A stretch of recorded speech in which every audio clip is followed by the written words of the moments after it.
What do you say, Damien, to folks who don't think that's the right way to interview, right? Because some people say, you know what, like I saw something that come across TikTok, or no, it wasn't TikTok. I think it was YouTube Shorts the other day, and they were saying, hey, don't let your manager know anything about you, right? Don't let people know very much about you because they can use that to stop you from moving up, right? But you're saying the complete opposite. Be likable. Talk about yourself in some aspects of it, in the certain things that you want to share.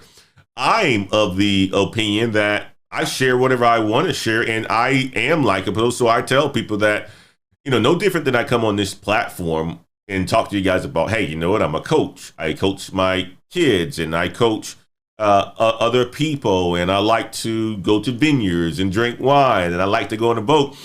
That's no different than, stuff that you would talk to your coworkers about of what you did over the weekend.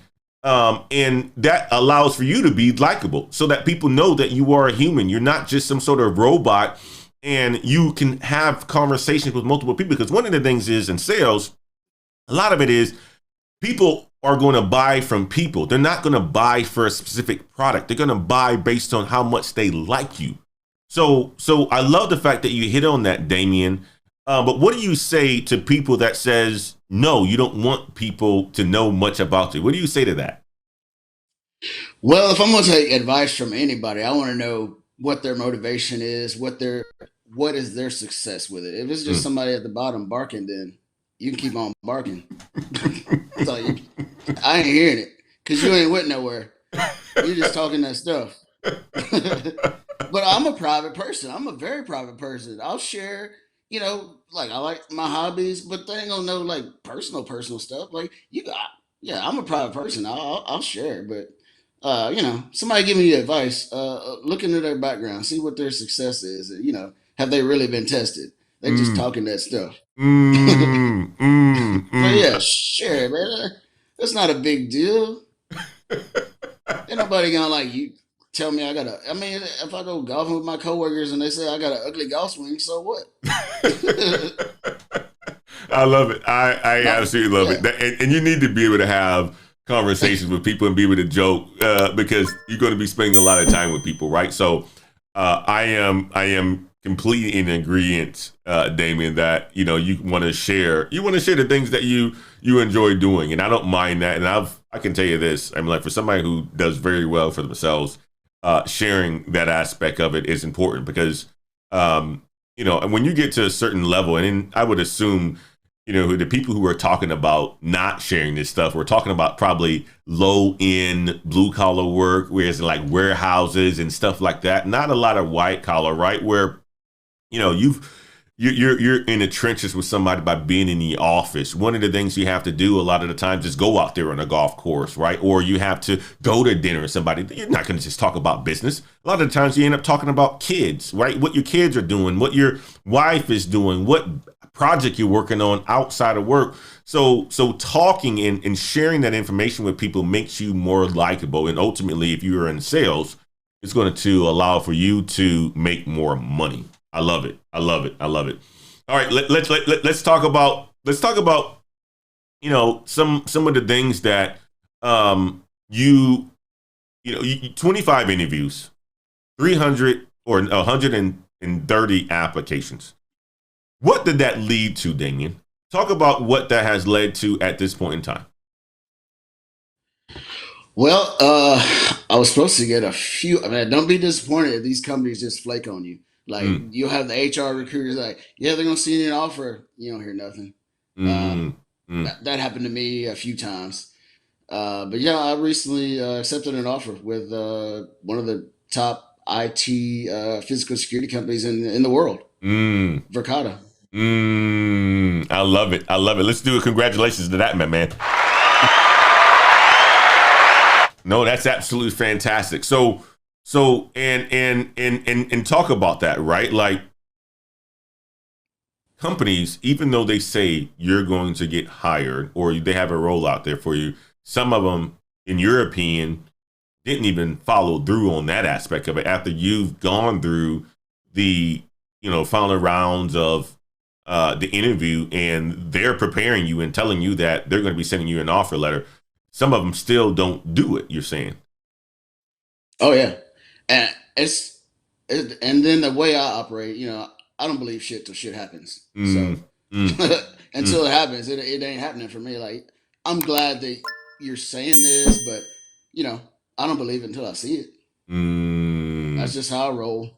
mm, mm, I love it, Damien. No, that's, I've that's exactly how I coach folks as well too, Damien, right? Is, because there's a point in time where you're going to put in this amount of work and all this stuff is going to finally catch up. You're going to have 3, 4, 5, 6, 7 different interviews like you've had during a week.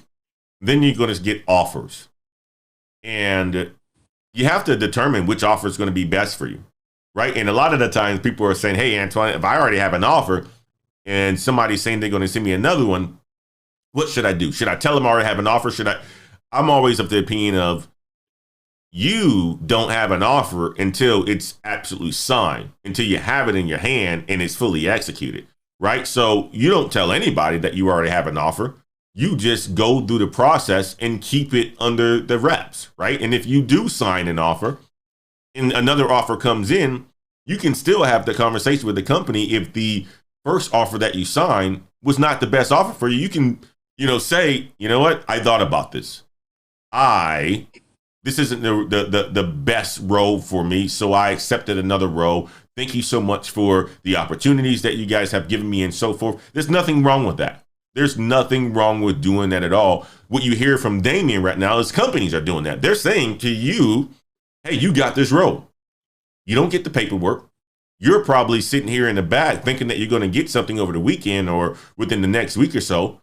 Guys, do not stop yourself from moving forward when companies are going to be telling you that you have the role. Until you have signed on that paper, you don't have that role at all. It's no different than being in sales. When a customer says, hey, you know what, we're going to move forward, yada, yada, yada. You start the process and so forth. That deal isn't closed until that contract is actually signed. Because at any point in time, there could be something that happens in between that stops that contract from being signed, although you have a verbal commitment from that customer. Think about it the exact same way when you're going through the process of trying to find a new job.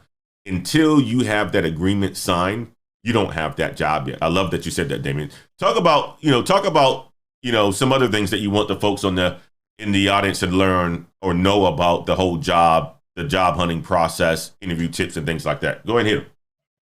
Yeah, excellent. I just want to reiterate. I signed my offer with Verkada, and I already had an interview booked, so I did the interview anyway. And I thanked them for their time, the HR process. But I let them know I accepted another role that it's really for me. I'm excited about it.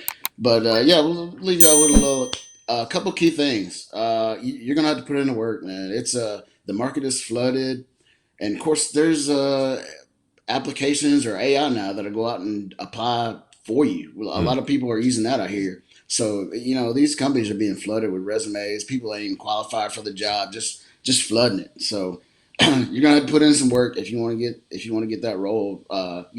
Just the way the market is now, it's kind of like real estate, man. It's the advantage is in the employer's ball, their court. Mm-hmm. But take some breaks, man. And I'm horrible about that. I'll run myself to the ragged edge, and I did. And yeah, you'll get burned out. But don't be like me. Take some time. Do something you enjoy.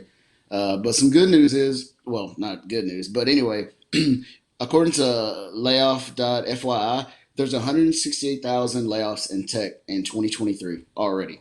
But also, according to Computer World, there's 316,000 openings in tech. So the unemployment rate for technology is 2.2%. So there are roles out there. They're hard. It's more challenging to get because people are just flooding the system. I love that you So said keep that. hope. It's out there. It's available. You're just gonna have to work a little harder. Unlike the early days of 2021 and 2022, where tech was like, hey, you know what? You chew bubblegum, we're going to hire you and we're going to pay you $190,000 a year. No more is that the case, guys, right? Because a lot of those people who were hired, they were getting the bag in 2 years, and a lot of them have faced layoffs because of companies overhired and they didn't have work for these people to do. I mean, you saw the article that I did last week of the young lady who literally said they had to fight in order for them to do work, right? And she was making over $200,000 a year. So companies overhired. They are right sizing. A lot of the companies who are growing are hiring. Although tech layoffs are consistently happening, there's still roles that are out there for you. So if you're looking to make the transition into tech, you need somebody to talk to. Go ahead and book a session with Black Heights. If you want to break into tech sales, the fastest way to break into tech sales, which Damien used and proven that he's able to break in within a matter of 2 months, getting a role at a large IT cloud security company, a cloud provider. He did it in 2 months, guys. Did it in two months by taking course careers. He also leveraged the free introductory course by Level Careers. It's out here, guys. You can do it. You can put in the work. Is it going to be harder than it was in 2021 and 2022? Those were anomaly years, guys. Those were anomaly years. Things are starting to balance out right now. Yes, it's going to be harder, but you're still going to be able to land that tech role. So this is the perfect time for you to go ahead and make that transition. If you're a full-time worker, it's going to take you a little bit longer, right? Because that's just how competitive the job market is right now. But make sure that you're doing the things that you need to do in order for you to stand out, like Damien talked about. Reaching out to the recruiters, reaching out to the VP of sales, doing all the things that you would do as a person who is in sales. And that's for any role that you guys are applying for.